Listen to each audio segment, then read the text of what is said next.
Live ops is the work nobody sees until it breaks. And I've been the guy keeping it running for a long time. Hi, I'm Tommy. Some call me Sweet Tea back from back in college. And I'm gonna go over some things that I've been realizing. And first of all, I'm needing a podcast episode to keep my streak going, keeping it going. Another instance of keeping it going, keeping it real. And I'm gonna get right in here at the beginning of the career arc. I was live streaming before Netflix was mailing DVDs. uh, Bit of nostalgia, yeah. Bit of a lot of that going on. But like, think about it. Coming to time when I walked into. Oh, That's coming up. I plan on go 15 minutes here. This is just raw and keeping it going as is. Come on, come on. It's not cooperating. Every, that's how it goes. As soon as you hit record on anything, everything just starts popping up. But anyway, in 2010, back to I was live streaming before Netflix was mailing DVDs. 2010 entered. I first of all came into this opportunity through a classmate, a fellow classmate, former classmate, Sam Houston State University, eat 'em up Bearcats. And I got in. Long story short, got the internship. Later, got hired. But I walked into the office the first time. All I knew going in was web and sports. Boy, did not know what I was in for. I learned so much in my time in this Fox Fox Network facility over in the Woodlands, Texas. Now it's an ABC Disney facility after the merger, or would you call it a merger? I don't know. Now it's a Disney facility. But anyway, coming in there, I did not know I'd learn so much in that facility, being just in there in that room. There's so much departments that take care of one thing. When I say live ops, taking care of keeping things running, that's what this was a mission critical facility in Woodlands, Texas, for the Fox Sports at the time, the Fox Sports regional networks, and back up to Fox Network in general. Fox Sports, Fox. It actually covered beyond Fox Sports. But yet, I was live streaming before Netflix was mailing DVDs. Came to me 2011. I actually start up. I think the the player that we did for Rodeo Houston when we first started it, I created that. I'm not going to say I created the first player for the live streams on our websites, but I created the first one when we did Rodeo Houston. And live streaming for high school football 2011, we started that before streaming was a thing. So yeah, that's what early streaming taught you that still matters now. It was a very manual process. I would later get into a more advanced streaming process too, but we learned streaming very manual, working with a content delivery network, very manual process. And it's stuff that I can do blindfolded today because of that firsthand experience. And that's what streaming taught me back then, when again Netflix was mailing DVDs. Next topic: live ops, the invisible job everyone notices when it breaks. For the longest time ever, and I'm just sitting here realizing this has been me, not just when, after not just before I left in 2015. This has been me the entire time. Keeping things running, not letting things break, has been me. Why ops only gets attention when something fails? Why keep it running what it actually means in live media. It means flawless, smooth, s- seamless, when it's not noticeable when there's a break in the action. It often means when your job is going boring, it's good. Like most live ops days in this career should be boring. And then only when there's a fire to be put out, that's when some excitement comes. But when you're boring, you're just sitting there waiting for the next fire. Everyone notices when it breaks. Everyone calls out the bad things, but the bad news when it breaks. Marketing versus ops. Why I finally picked a lane. 2015, I got pulled into again. I was selected for the one in 2015 that he had me come into because he knew I would keep things running. He brought me in. He knew I was there to keep things running, to make sure we're gonna they're gonna be pulling content. They're gonna need things a solid, reliable system in place to help keep things running, and I was brought in to help that. So I was actually keeping. I was able to do that, but I also got exposed to some marketing, some social media, and got me thinking like, hey, I'm doing this too. But I was like a bridge between the live ops and social media marketing, and we worked hand in hand with marketing. But I was kind of getting aside from the live ops side, and I was getting into marketing. So like how algorithms mislabeled technical people, why ops people get pulled into the wrong buckets. Well, something new.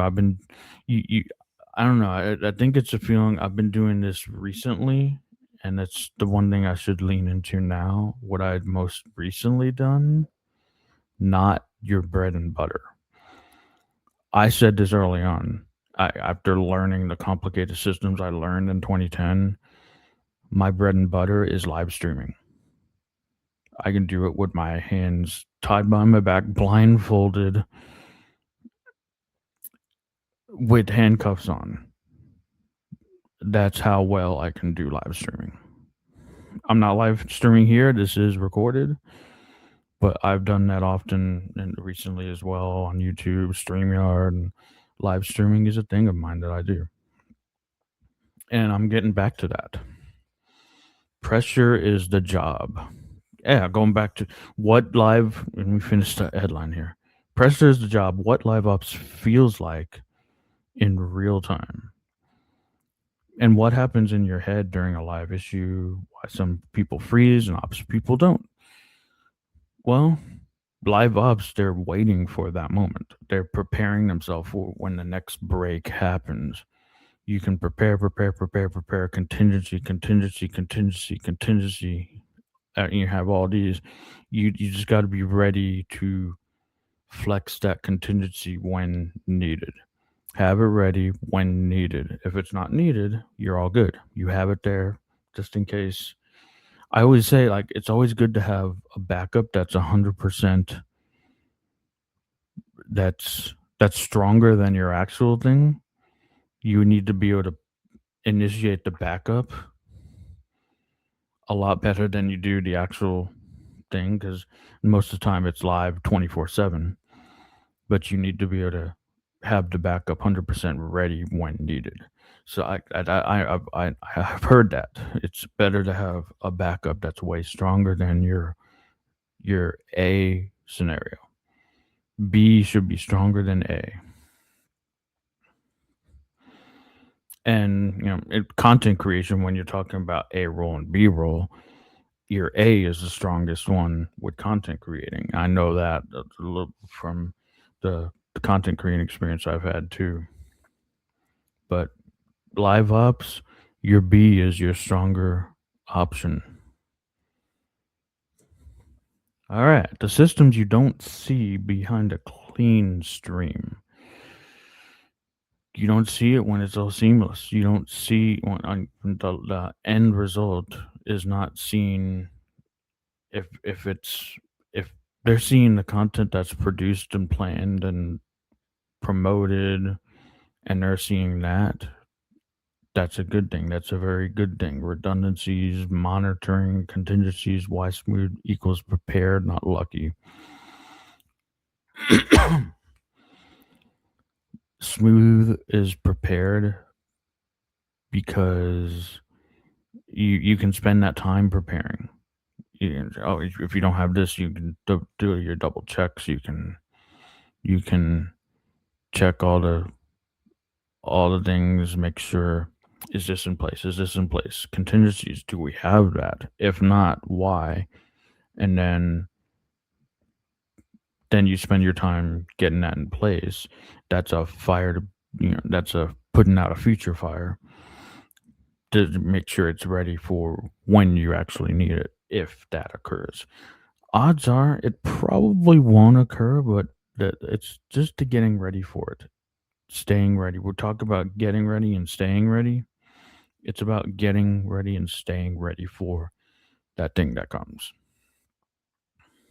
My actual superpower. I said it a minute ago. My bread and butter. My actual superpower, learning complex systems fast. That's how Super Bowl how and the thing it I didn't realize it until I was on a Zoom one day and I was helping someone out with some, I think, Zoom or something else, and we were talking and I forget what we were talking about. We were, and then it came out that, yeah, I can figure this out fast and then I can help other people do it. And that person said to me, that's my superpower. That's when I like realized, hey, yeah, that's my superpower. Wow. It's a quick little story. How ops people absorb tools differently than marketers.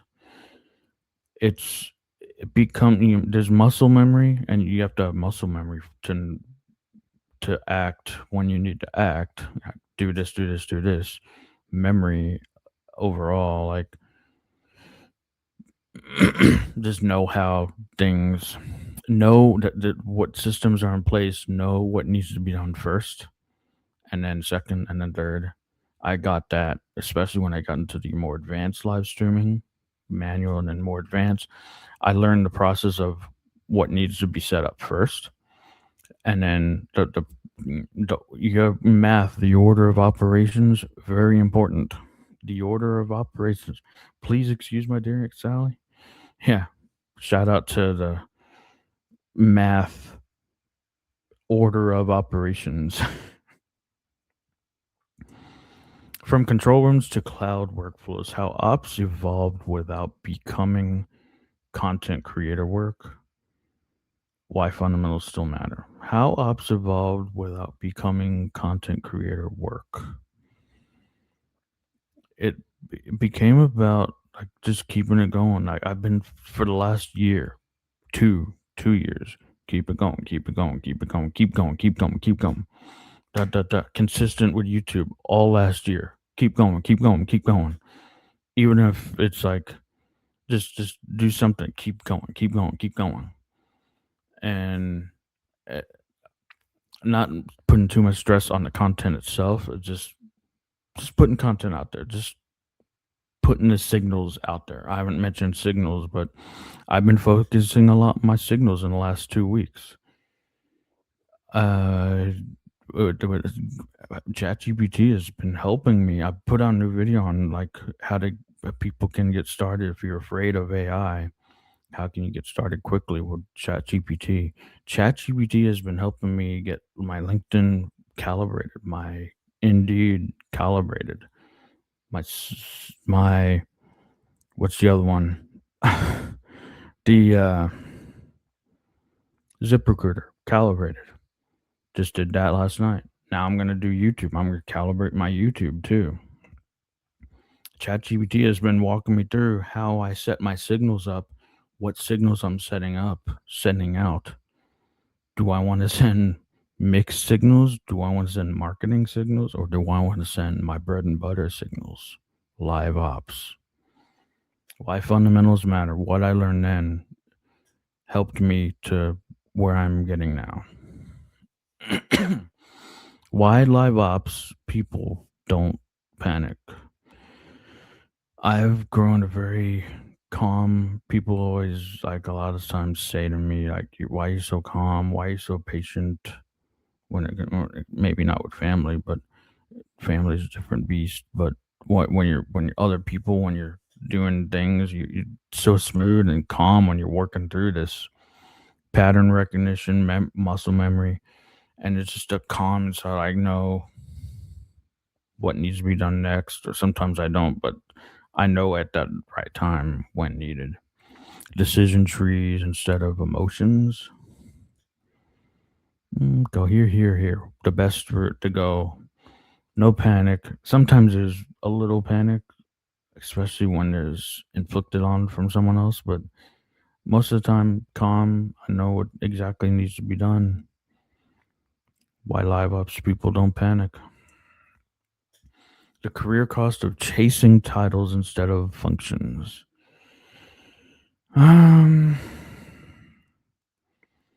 2019, 2020 reflection without regret. Why this reset sharpened you? I want to spend quickly on this, not too long.